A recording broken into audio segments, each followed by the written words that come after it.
Hi, I'm James Fahlbusch, and I'm a PhD candidate in the Goldbogen Lab at Stanford University. For the past decade, I've been studying whales along the Pacific coast. My dissertation is focused specifically on blue whales because they're an ideal study system to investigate how a marine predator interacts with their environment to find food. Blue whales must consume large quantities of small-bodied prey to sustain their large body size.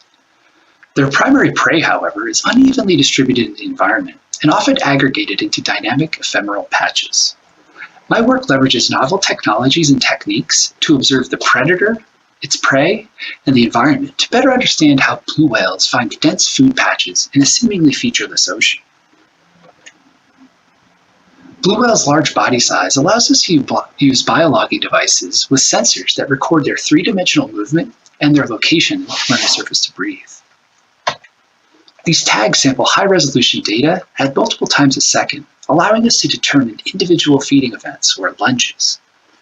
And these tags bridge a critical data gap, taking us from the dive scale to the scale of daily movements. These fine-scale data can be coupled with GPS locations at nearly every surfacing, which allows us to observe what the animal is doing and where. For example, over 17 days, this tag recorded 3,600 GPS locations where the animal utilized an area of over 850 square kilometers. In that time, it completed 2,700 dives and over 6,000 feeding lunges.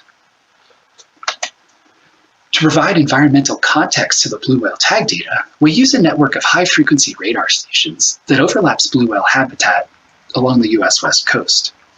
The radar measures the speed and direction of ocean currents that may affect the density and distribution of blue whale prey.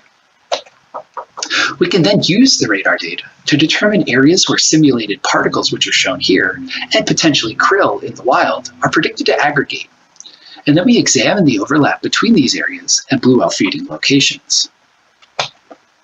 Finally, we use scientific echo sounders, which transmit sound pulses through the water column to measure the density and distribution of animals such as krill.